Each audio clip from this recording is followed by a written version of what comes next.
존경하는 국민 여러분, 그리고 주승용 국회 부회장님과 선배 동료 의원 여러분, 더불어민주당 해운대을 국회의원 윤준호입니다. 이 자리에 계신 여러분들은 민주주의 발전의 핵심 요소가 무엇이라고 생각하십니까? 저는 입법, 행정, 사법, 상권 분립을 통한 상호 견제와 균형이라고 생각합니다. 어느 한쪽으로 치우치지 않아야 민주주의가 발전한다고 생각합니다. 대한민국이라는 민주공화국을 수호하고 헌법이 강조하는 자유와 민주주의를 꽃피울 기반, 이 또한 권력의 견제와 균형이라는 핵심 명제에서 출발합니다. 존경하는 국민 여러분과 여러 선배 동료 의원님께 묻습니다. 대한민국의 권력은 지금 어디에 있습니까? 온 국민이 한 달 반째 조국 정국을 통해 확인한 것처럼 공적기관인 검찰의 압도적인 권력 우위를 어떻게 이해해야 합니까? 오늘 이 비상식적인 사항에 대해서 질의하도록 하겠습니다. 조국 법무부 장관님께 질의하도록 하겠습니다.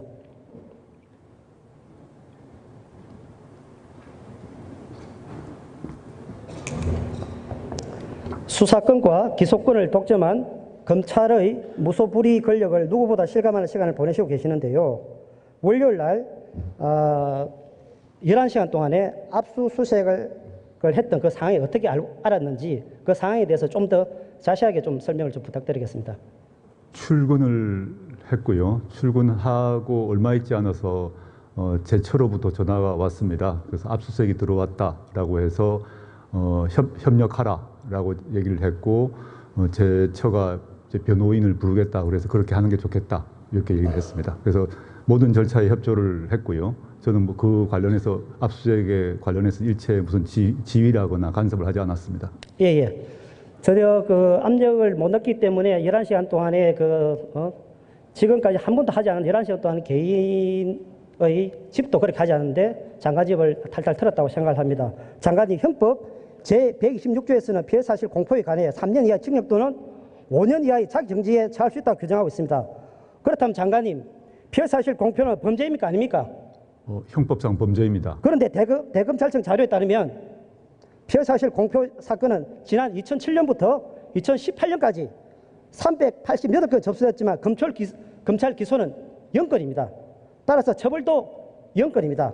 이런데도 범죄가 맞습니까? 미국의 연방검사 업무 지침, 영국의 법정모욕법은 피해 사실 유포가 수사와 재판의 공정성을 해치고 인권을 침해할 수 있다고 보아 엄하게 처벌하고 있습니다. 알고 계시죠? 알고 있습니다. 일본의 경우도 보면은 지난 60년 전에 검찰 구조를 개혁해 피해 사실 유포를 명예훼손죄로 처벌하고 있습니다. 즉 피해 사실 공표 금지는 글로벌 스탠다드입니다. 맞습니다. 네. 장관, 우리나라는 어떻습니까? 현직 대한민국 법무부 장관도 검찰에 의한 피해 사실 공표에 무자비하게 지금 당하고 있는 중입니다. 바꿔 말하면 대한민국 누구도 피할 수 없는 것이 피해 사실 공표란 말이 됩니다. 장관님, 대한민국 법치 국가 맞습니까 도대체? 피사실 공표가 분명한 범죄임에도 불구하고 윤 의원님께서 말씀하셨다시피 거의 기소되지 않는 상황이라서 사문화되어 있습니다. 그래서 지금 박상기 전 장관님께서 그 고민하신 끝에 이거를 바꿔야겠다라는 마음을 먹으시고 그 공보준칙 개정안을 만드신 것으로 알고 있습니다. 예. 그래서 우리 국민들에겐 검찰의 피해 사실 공표로 대통령을 잃은 트라우마가 있습니다. 저는 우병우 전 민정수석이 대검 중소 1과정 때 노무현 전 대통령의 논두렁 시기를 피해 사실로 공표했고 나중에 국정원의 망신주기 작품이라 했던 이인규 전 대검 중소부장의 설명을 기억합니다. 장관님도 기억하고 계시죠? 잘 기억하고 있습니다. 지난 2005년부터 2015년까지 검찰 수사 과정에서 100명이 넘는 분들이 자살했다고 합니다. 고 노무현 대통령도 이 통계 안에 있습니다. 수사 대상과 그의 가족, 주변까지 탈탈 털어가며 괴롭히는 인권 침해를 우리는 그때도 지금도 목격하고 있습니다. 그런데 장관님, 지난 18일 당정협의에서 장관은 관계기관 의견 수렴과 장관 주의 수사가 마무리되면은 피해 사실 공표 방지 강화를 위해 공보준칙 개정을 하겠다고 밝혔습니다. 좀 전에 말씀하셨듯이 박상기 전 법무부 장관 때 충분히 논의가 되었다면 의견을 다시 수렴해야 한다는 관계기관은 도대체 어디 있습니까? 그리고 왜 장관 가족에 대한 수사가 기준 시점이 되어야 하는 것입니까? 좀 말씀드리겠습니다. 원래 통상의 경우라면 박상기 장관님 때 법무부가 다 준비를 해서 다 이제 완성된 안이기 때문에 발표만 하면 되는 수준이었습니다. 그리고 저는 그 준칙의 내용에 동의를 하고 있고요. 실제 현재 공보 준칙 같은 경우는 피사실 공표를 하더라도 징계 조항이 없습니다. 징계 조항이 없다 보니까 내놓고 마음대로 피사실을 유포하고 있는 것이 현실입니다. 그런데 제가 이제 이 박상기 장관님 때 완성해 놓은 준칙을 제가 장관이 되고 발표를 할 수 없었던 것은 아무리 선이라고 하더라도 제 가족이 수사를 받고 있는데 이 새로운 그 공보 준칙을 만들어 버리게 되면 조국 장관이 자기 가족 보호하려고 저 준칙을 만들었다는 오해가 날 것 같았습니다. 그래서 이건 안 되겠다라고 제가 결심을 하고 제 가족 수사가 일단락되고 난 뒤부터 이 준칙을 작동시키겠다라고 제가 마음을 먹은 것입니다. 물론 그 과정에 저희 피사실 공표 유포 문제가 많이 문제가 됐습니다만 저로서는 어쩔 수 없던 선택을 하였습니다. 네. 예, 장관님, 최근 울산지방경찰청 소속 경찰관 2명이 울산지검의 피해사실 공포 혐의로 입건된 알고 계십니까? 예, 알고 있습니다.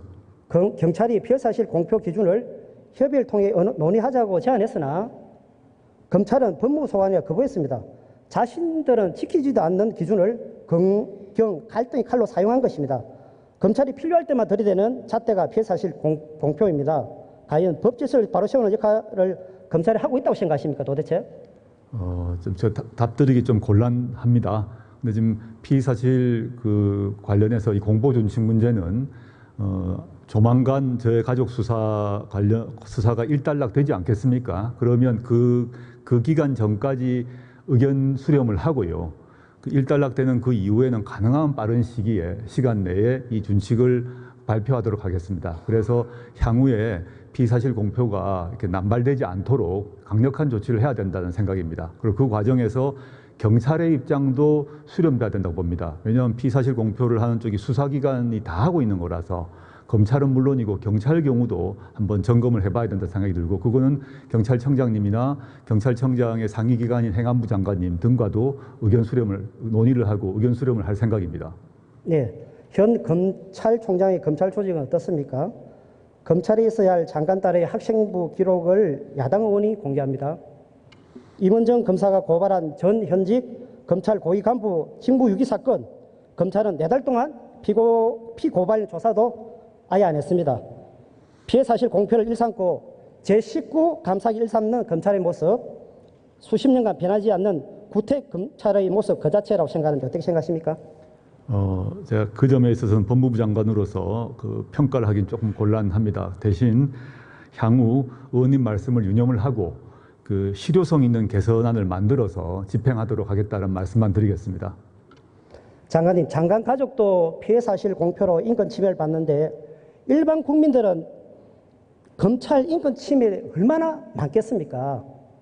이를 바로잡을 공보 준칙 개정이 장관 가족 수사 때문에 늦어서는 안 된다고 생각하니까 장관 가족을 둘러싼 수사는 제외하더라도 피해 사실 공표 준칙을 하루빨리 개정해 우리 국민이라면 단 한 명의 인권 피해도 없게 해야 하는 것이 법무부 장관의 책무라고 생각하는데 어떻게 생각하십니까?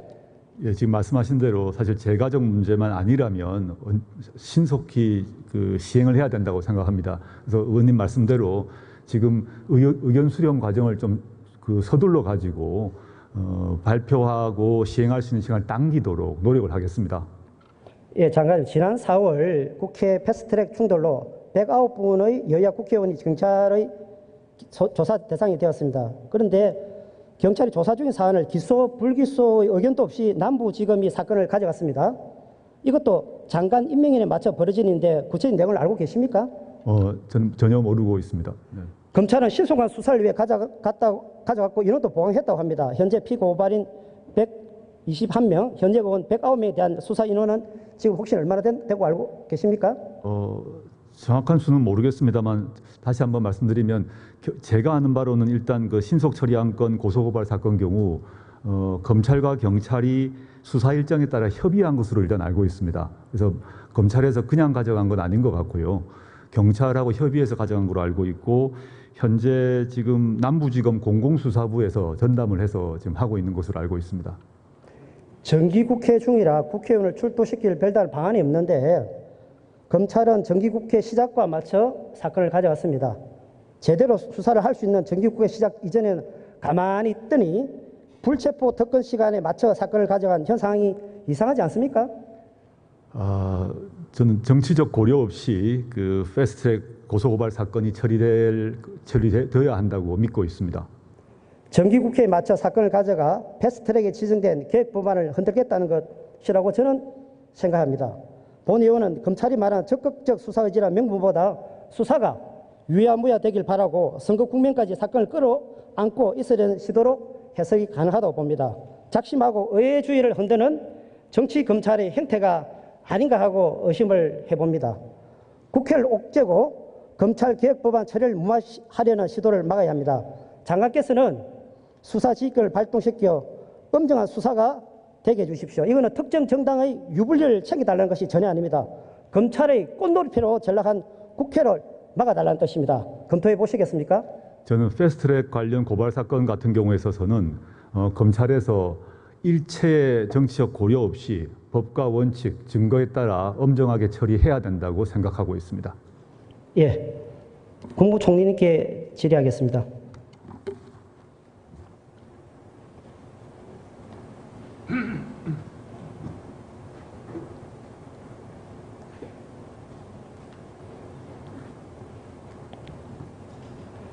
총리님, 네. 조국 장관의 청문회 끝났음에도 연일 나라가 시끄럽습니다. 검찰이 대통령의 검찰 개혁 의지를 꺾고 국회 패스트트랙에 상징된 사법개혁 안건에 대대적인 반기를 든 것이라 평가했는데 어떻게 생각하십니까? 네, 거듭 말씀드리지만 그런 조직적인 움직임이 아니기를 바랍니다. 총리님, 저는 검찰의 피해사실 공표와 일부 언론의 가짜뉴스 양산에 대해 경찰이 대대적인 수사를 진행해야 한다고 생각하거든요.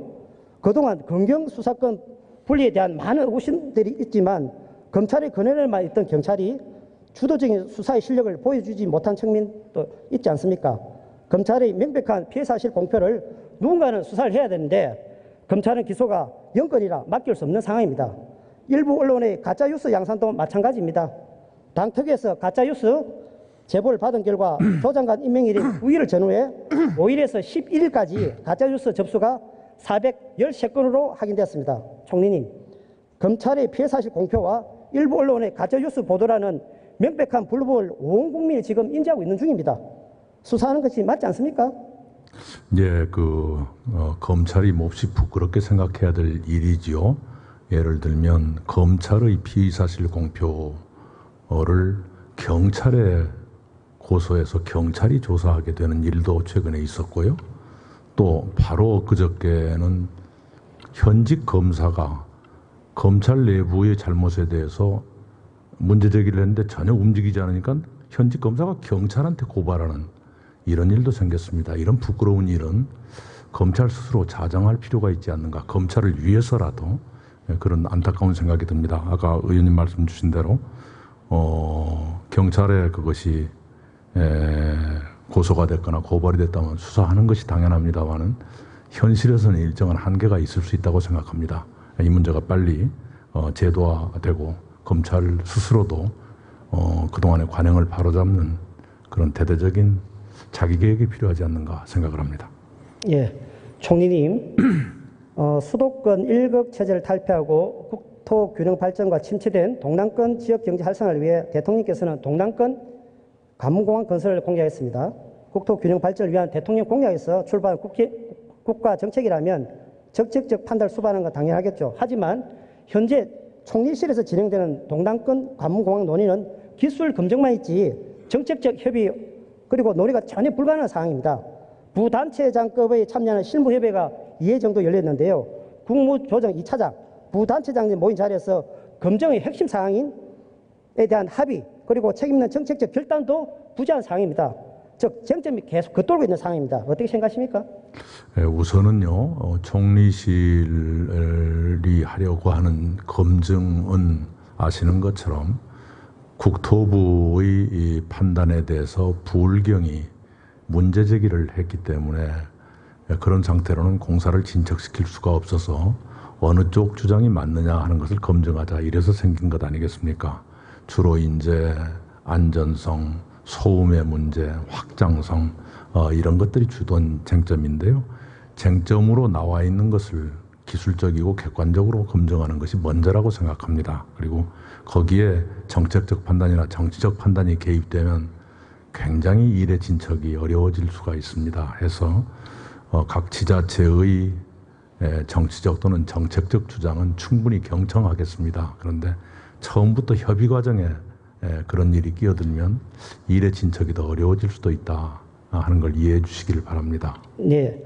하지만 총리님, 관계기관 합의되지 않는 원칙으로 검증을 진행하면은 객관성과 중립성, 신뢰성에 대한 논란이 끊이질 않을 것입니다. 검증의 핵심인 검증의 원칙과 방향을 합의하기 위해 의사결정 권한이 있는 총리님과 부처, 단체장들의 행정협의체의 구성이 필요하다고 생각하는데 어떻게 생각하십니까? 네, 그래서요, 각 단체에서 단체장이 확실하게 신임하는 분들을 보내주시면 될 것입니다.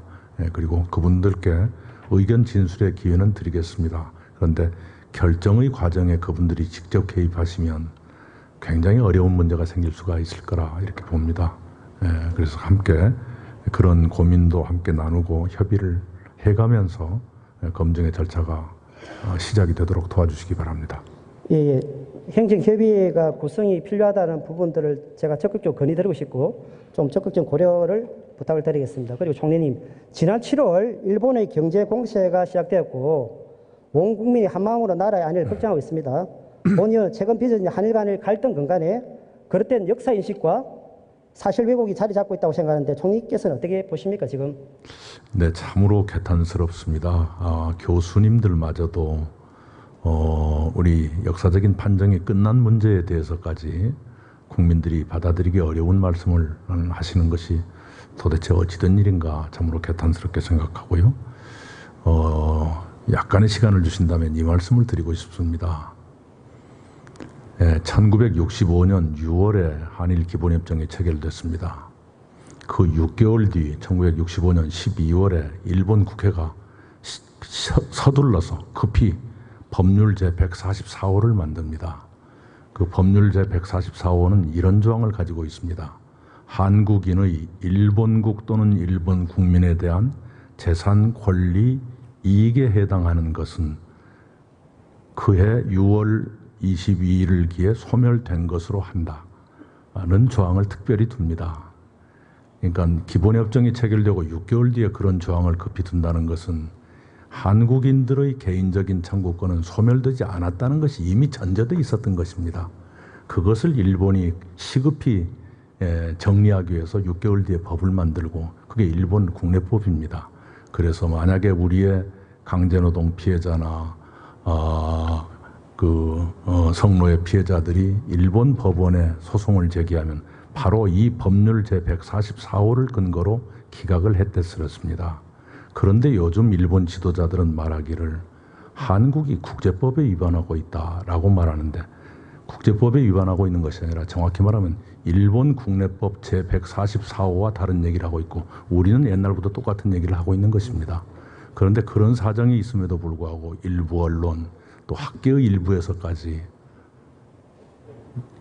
꼭 요즘 과거 일본도 아니고 꼭 요즘 일본이 말 바꾼 그 얘기를 똑같이 하고 있는 것이 도대체 어떻게 받아들여야 될 것인가 참으로 개탄스럽게 생각합니다. 저도 똑같은 마음이 굉장히 개탄스러운데 내용을 보면 하나 더 들어보면은 얼마 전 이영훈 전 서울대 교수의 위안부는 성도회가 아니다는 주장이요.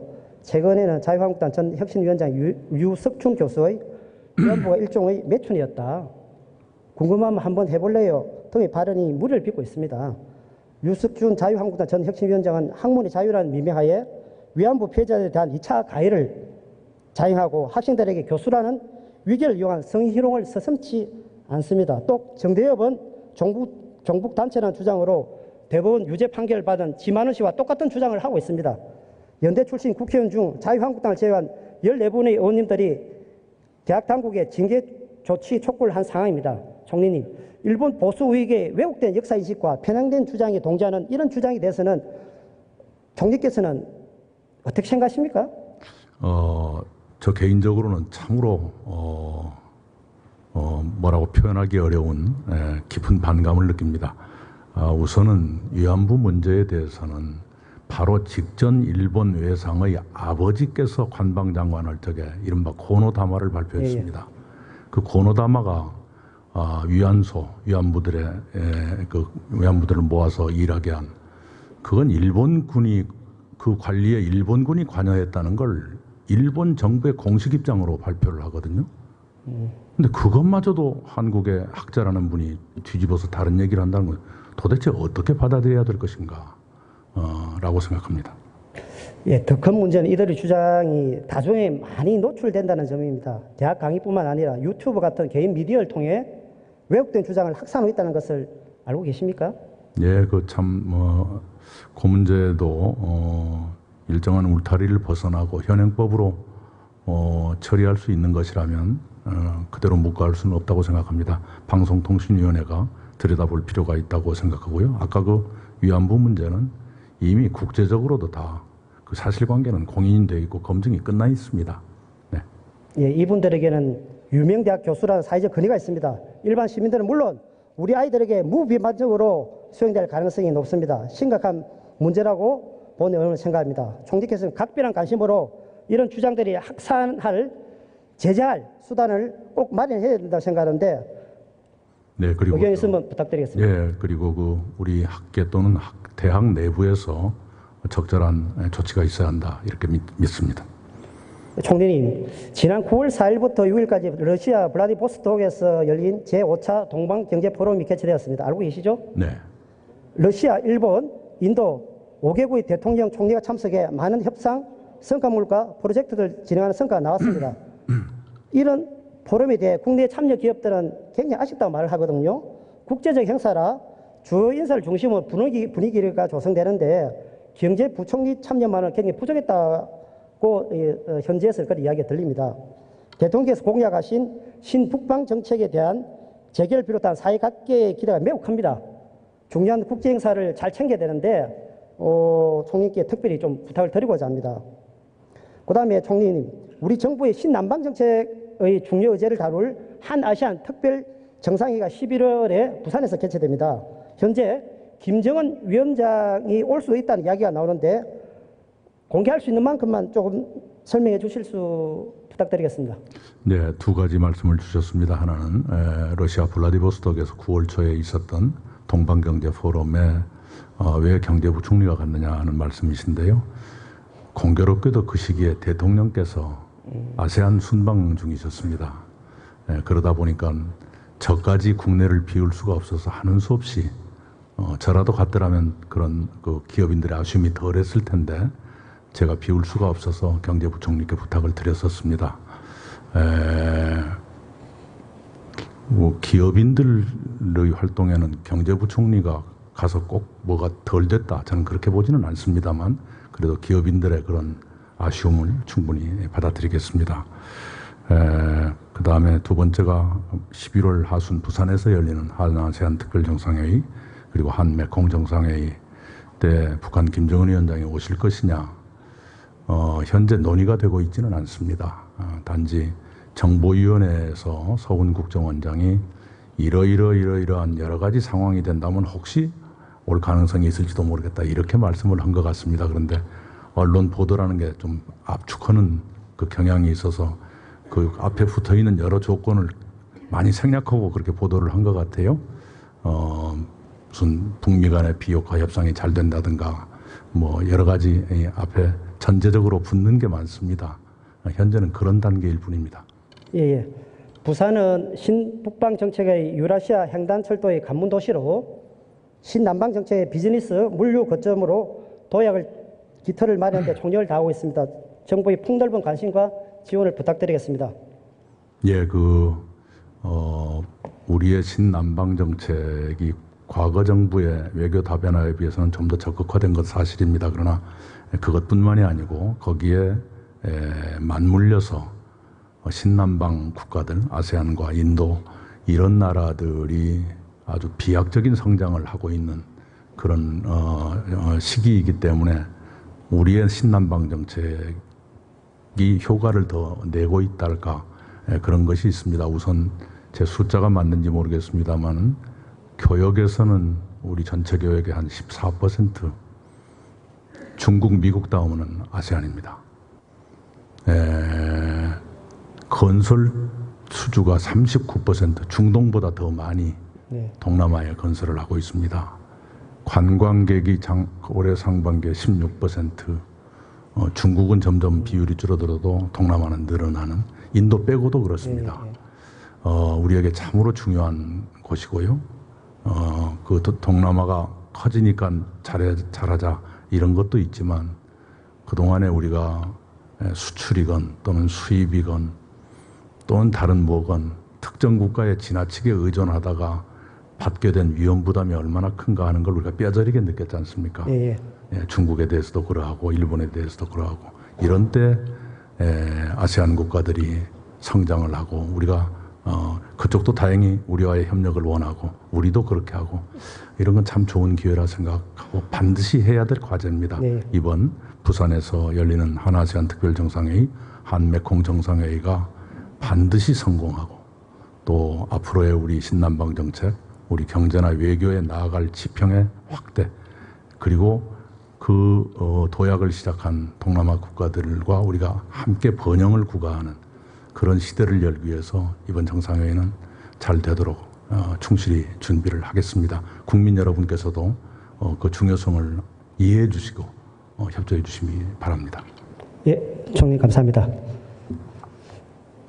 존경하는 국민 여러분, 문희상 국회의장님을 비롯한 선배 동료 의원 여러분, 이제 20대 국회의 마지막 정기 국회입니다. 대한민국 권력이 서초동 검찰에 있어서는 안 됩니다. 우리 모두는 국가 권력이 국민과 의회에서 상실된 올해의 모습을 정면으로 지켜야 합니다. 견제와 균형을 복원해 대한민국 자유와 민주의 가치를 소유해야 할 때가 되었습니다. 이제 대한민국이 검찰공화국이라는 오명에서 해방시켜 줍시다.